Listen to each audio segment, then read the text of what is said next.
Okay, we will try this again. I don't know if anybody else will see this.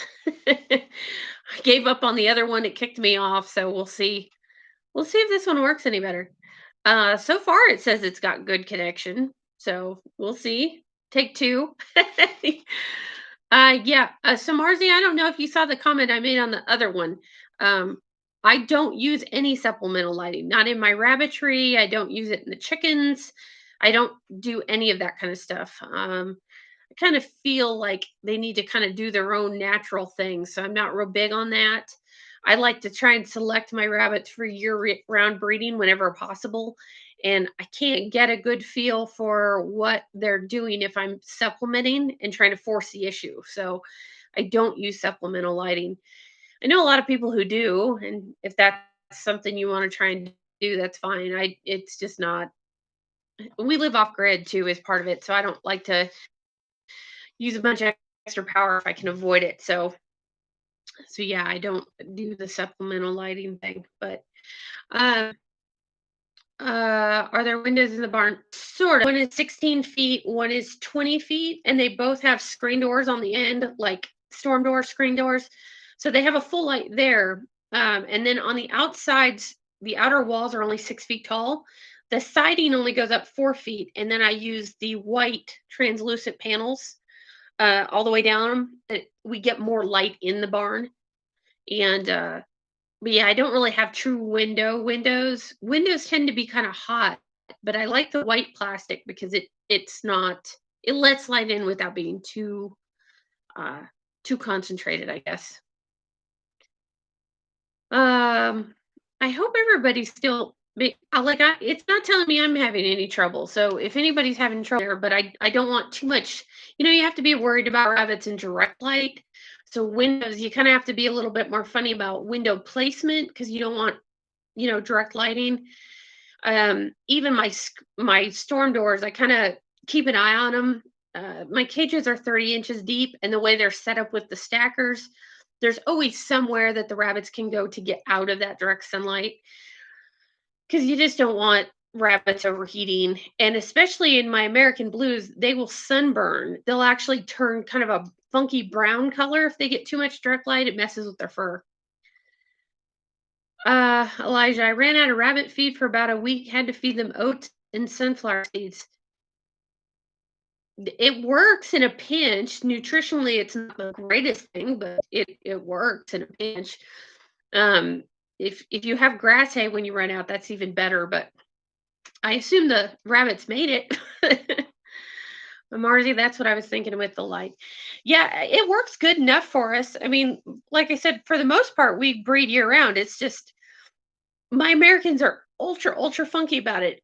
And the Harlequins don't care, and the Triantas have been a little funky, but yeah, the Americans flat out, it's really hard to get them to breed past the beginning of December all the way until like mid to late January. So Darcy, hello, and RECJ, hello from Quebec. Oh, hello.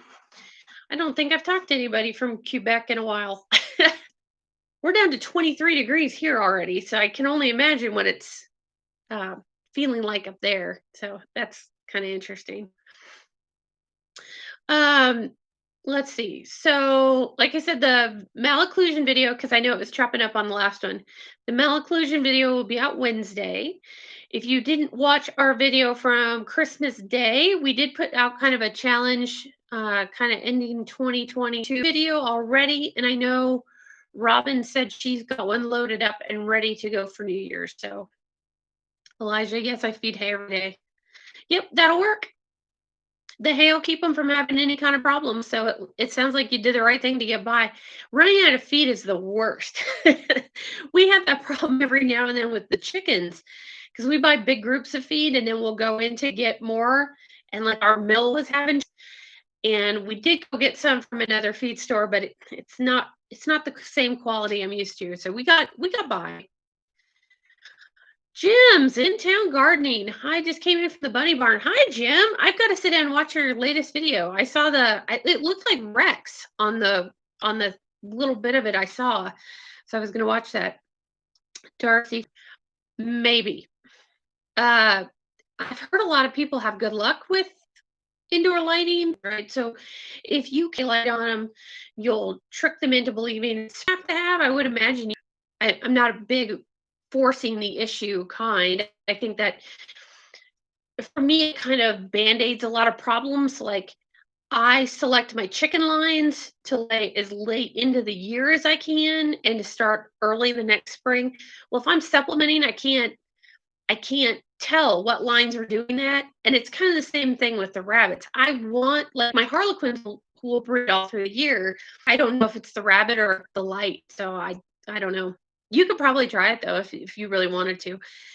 Usually I just try and time myself a little bit so that Kindle lighting gets better. So uh and I'm gonna say that wrong. Grundun. I love this channel, good folks and info. Well, thank you. We sure do try. Anita, this year in my area, grass hay is more expensive than alfalfa. Been buying.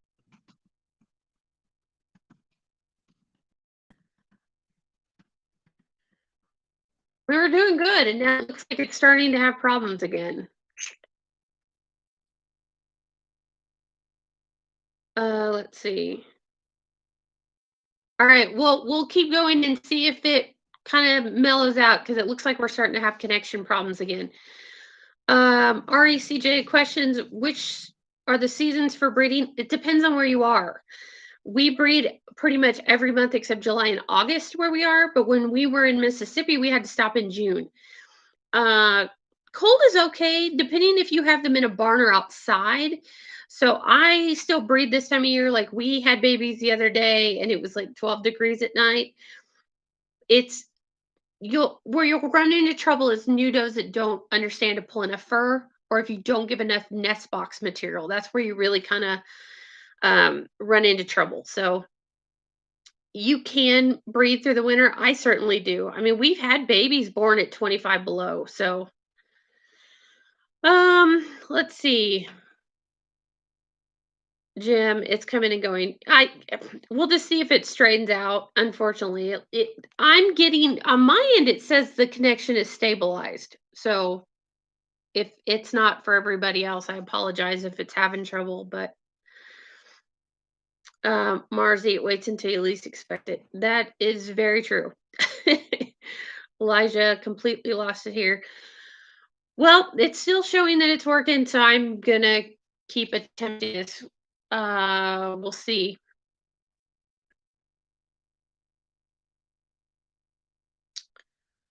I've been breeding here in Maine all winter. Now, Jim, do you have heat in your barn? Because I would imagine it's pretty cold up there too. But it looks like you've got yours. Your cages are kind of close together, kind of like mine are, as far as your stackers. Because I think I've got a 3.5, 4 foot runway in between my stackers, and it does seem to keep it warmer. So, and I think, yeah, I saw that your roof is insulated, which is what mine is with the foam board. Um, I do have a small heater. Yeah, I've never done a heater in my rabbitry barn. There are times that I wish I have when my bottles all freeze up, but yeah, for the most part, I find that it gets very warm, but a small heater is probably just keeping your stuff above freeze, so it's probably working fine. And there it goes again, telling me I'm unstable.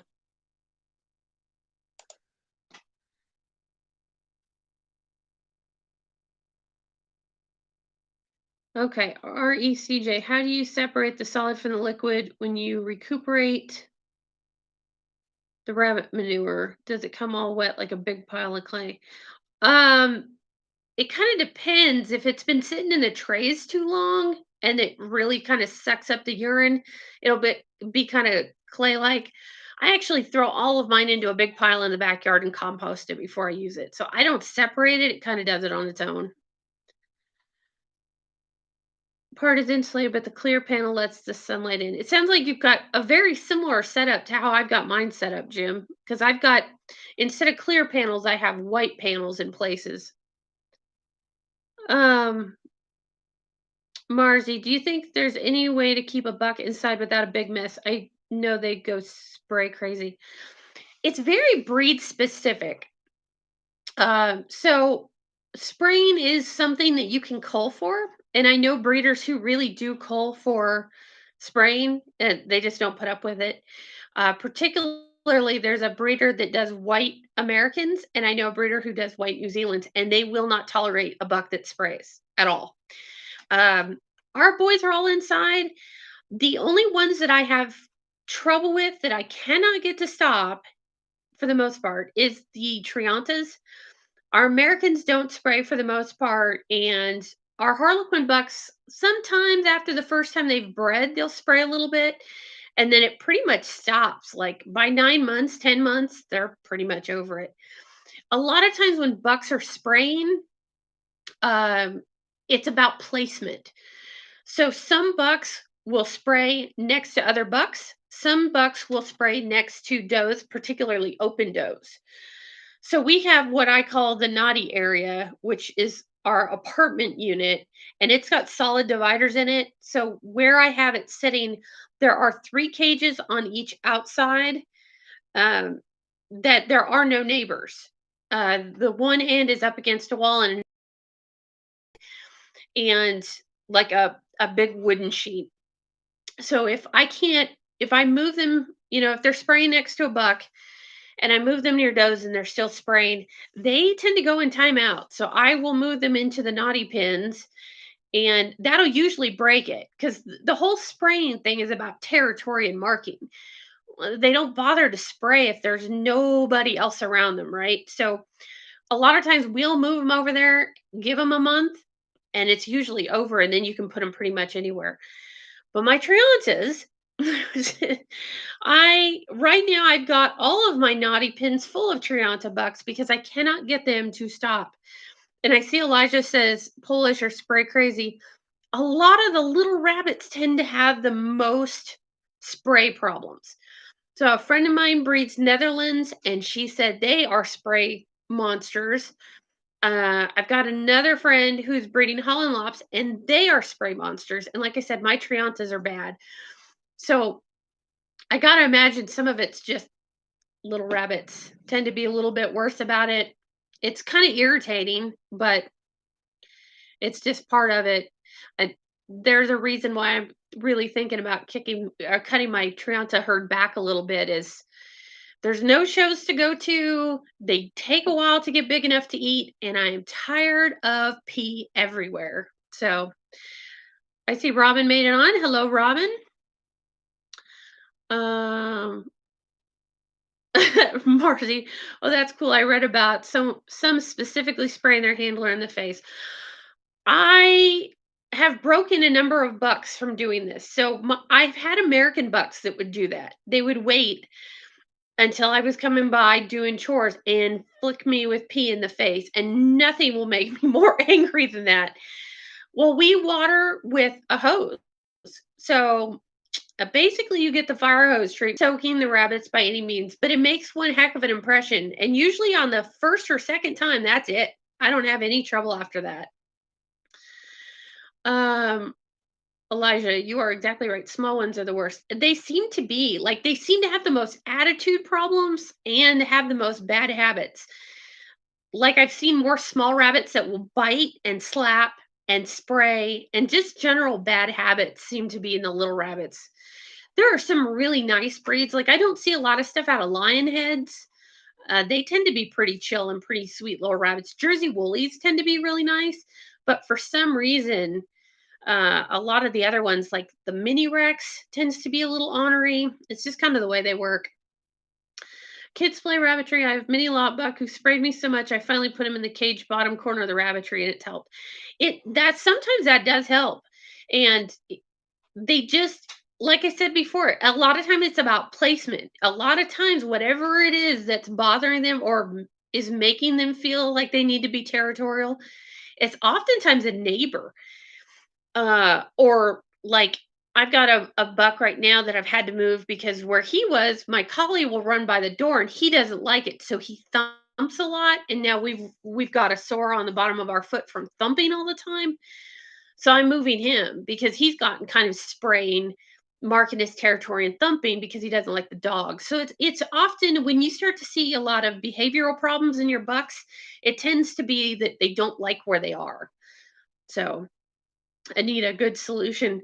I use the fire hose method with our goats too. So our goat bucks tend to be a little bit pushy, and so we actually still have a super soaker, like a big super soaker water gun, and that's how we broke our bucks. So Elijah, mini Rex does can at times be cage aggressive. That's another little rabbit thing because I have two Triantidos that are cage aggressive, and it just seems to be a little rabbit thing. I mean, I try not to pick on the little rabbits, but um, I feel like a lot of them have that whole Napoleon complex thing going there. Little rabbit, big attitude. Because it always seems like the bigger the rabbits, the nicer they are. So, like our Americans are pretty chill. Flemish giants tend to be pretty laid back and sweet. I know some people with continental giants, and they're basically just big teddy bears and very sweet. But the little rabbits tend to be a little more ornery, and I'm not sure why exactly that is. So that's probably a video I'm going to make coming up is talking about cage aggression and what you can do about it because there are some things that you can do to try and mitigate that and get it stopped. Food aggression is another one that I've had people ask about that we'll work on a video for. Food aggression, in my experience, is the hardest one to break and it's out of the nest box. Usually, if you've got a food aggressive baby, it had when you're trying to feed and they're headbutting the scoop and fighting it, trying to get in the freezer, or does their meat get musty?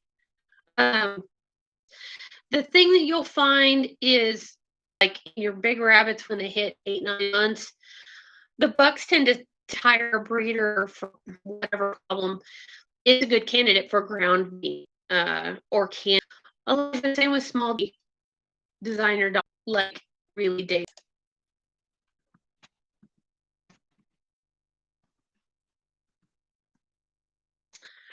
Okay, now it says we're connected again. You can do wooden barn with a wooden floor. Um, the big thing is you're gonna have to clean every day. Wood is really bad about absorbing ammonia, and that's where most of the smell in rabbits are gonna come from. So is it possible? Yes, but you're gonna have to be really diligent. We have wood siding on our barn, and we do fine with it. We have a gravel floor just because I would be nervous about smell. Big thing. So if your Marzi ground meat is okay,